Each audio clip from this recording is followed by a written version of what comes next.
नमस्कार, मी अश्विनी डिके। आज अश्विनी स्वादिष्ट किचन मध्ये आपण कोरडी भाजी किंवा रस्सा भाजी करायला उपयोगी पडेल असा आणि 2 महिने अगदी सहज चांगला टिकणारा असा झटपट सब्जी मसाला कसा करायचा ते बघणार आहोत। आपण वेगवेगळ्या भाज्यांना वेगवेगळी वाटणं वाटून वेगवेगळे मसाले वापरून भाज्या चविष्ट बनवतच असतो, पण काही वेळेस काय होतं, गडबड होते, तितका वेळ नसतो वाटण वगैरे करायला, अचानक पाहुणे येतात, काहीही कारण घडू शकतं।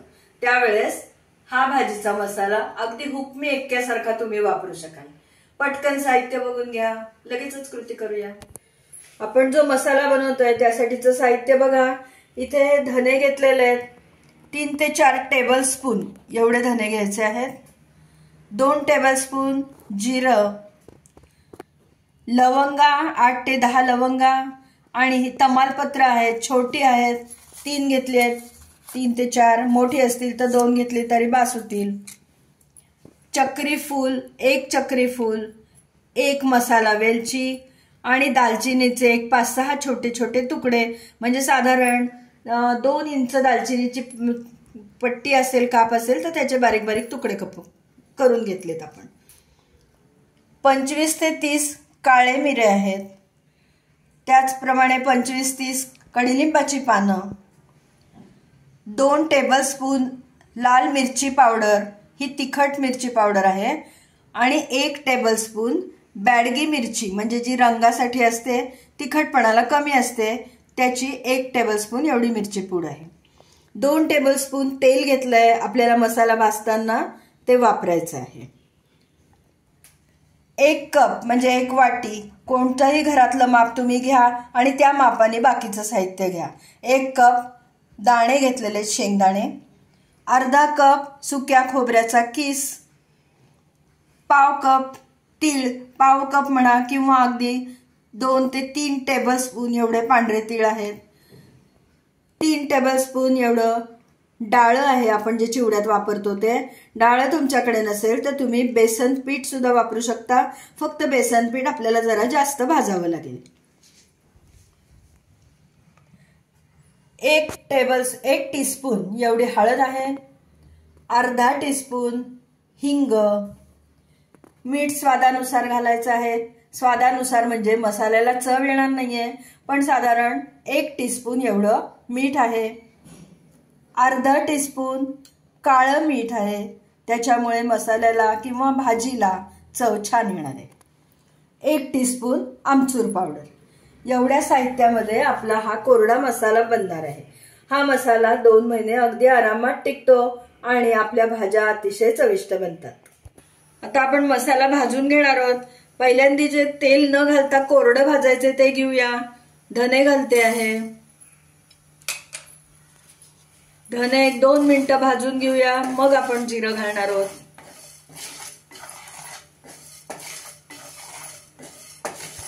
धने आपण अगदी 2 मिनिटच भाजून घेतलेत, तिथेच आता जिरं घालूया त्याच्यावर।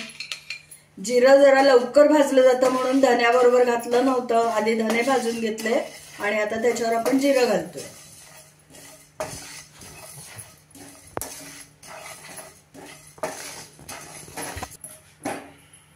जिरं पण 2 मिनिटं आपण भाजून घेतलंय।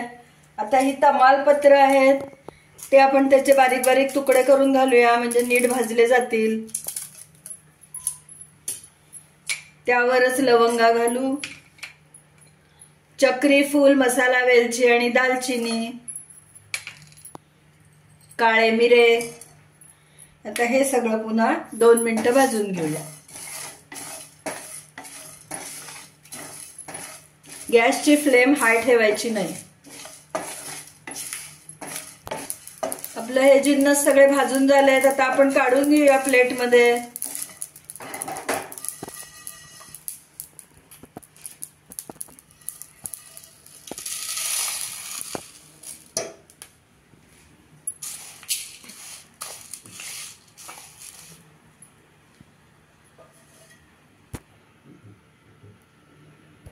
कडीलिंब भाजून घेणार आहोत, पण पहिल्यांदाच त्याच्यात तेल घालणार नाहीये। पहिल्यांदा थोडंसं सुकच भाजून घेणार आहे कडीलिंब, आणि नंतर मग त्याच्यावर आपण 1 थेंबभर तेल घालून भाजूया।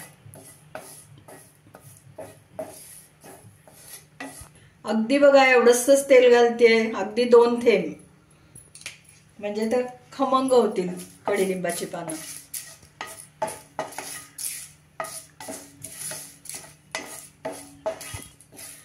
कडीलिंबाच्या पानांचा बघा खुळखुळ आवाज येतोय, छान भाजली गेली आहेत. काढून घेऊया डिश मध्ये.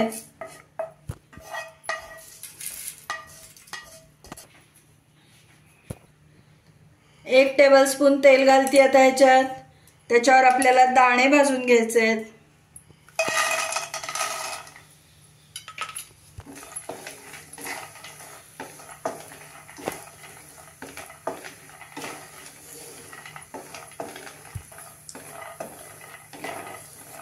आता त्याच्यावरती सुक्या खोबऱ्याचा किस घालू. अगदी 2-3 मिनिटच आपण दाणे परतून घेतलेत तेलावरती. खोबरंही त्याच्याबरोबर भाजणार आहोत.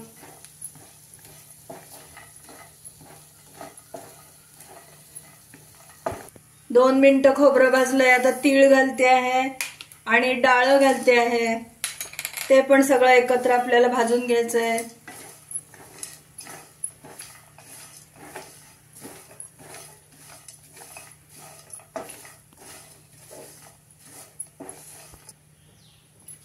आपलं हे सगळं छान भाजून झालंय. आता हे गरम असतानाच त्याच्यावरती मी हिंग, हळद आणि तिखटही घालणार आहे, म्हणजे तेही थोडंसं गरम होईल. टिकण्यासाठी त्याचा चांगला उपयोग होतो, मसाला टिकण्यासाठी. गॅस मी बंद करते आहे. हिंग घालूया, हळद,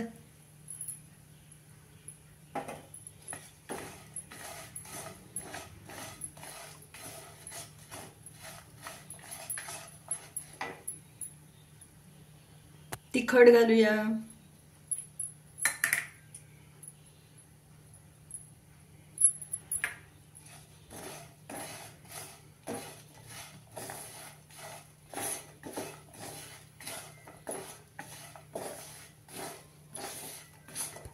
सर्व जिन्नस गार झाले की आपल्याला आता मिक्सर मध्ये मसाला वाटून घ्यायचा आहे. प्लेट मध्ये काढून घेऊया.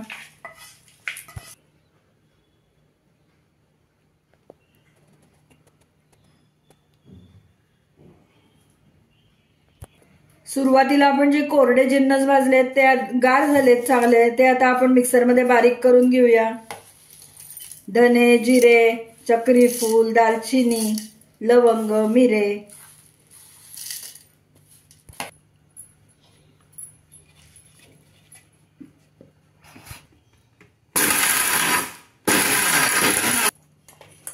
बघू शकता किती छान बारीक झालंय. मस्त वास पण इतका सुंदर सुटलाय घरामध्ये. काढून घेऊया डिश मध्ये.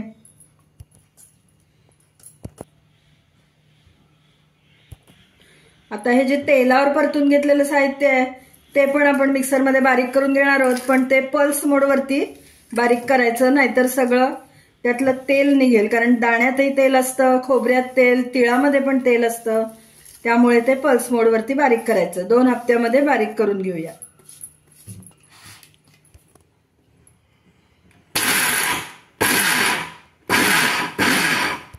बघू शकता हे पण किती छान बारीक झालंय.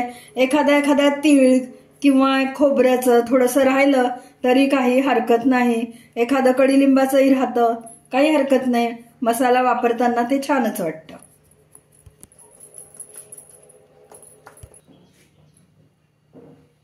आता पुढचा राहिलेला अर्धा मसाला आपण याच पद्धतीने बारीक करून घेऊया.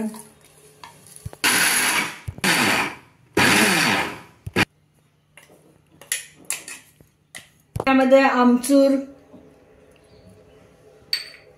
काळं मीठ,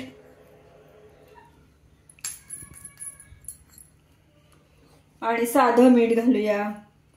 आणि सगळं मिक्स केलं की आपला टेस्टी झटपट सब्जी मसाला तयार. वाव, सगळं आता एकसारखं हाताने छान मिक्स करूया. चमच्याने मिक्स केलं तर नीट चांगलं मिक्स होणार नाही, त्यामुळे मी हातानेच मिक्स करते आहे. तुम्ही पाहिजे तर मिक्सरमध्ये सुद्धा पल्स मोड मध्ये एकत्र करू शकता, पण काय होतं काही वेळेस ते दाणे आणि खोबऱ्यामुळे त्याला तेल सुटतं आणि मग त्याचे गठ्ठे गठ्ठे तयार होतात. त्यामुळे हाताने असंच मिक्स करायचं आणि आता आपण बाटलीत भरून ठेवूया.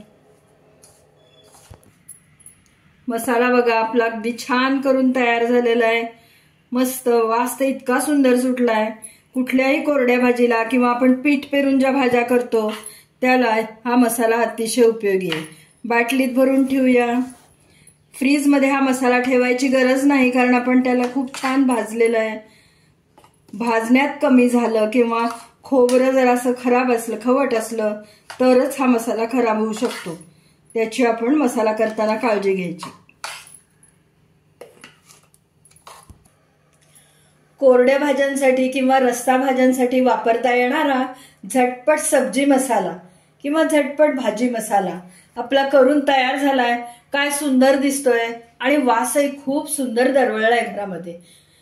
तुम्ही पण या पद्धतीने मसाला नक्की करून ठेवा, म्हणजे कधीही पाहुणे आले, अचानक स्वयंपाक करायची वेळ आली, स्वयंपाक करायला गडबड होती असं वाटलं तर या मसाल्यामुळे तुमची धावपळ नक्कीच कमी होईल.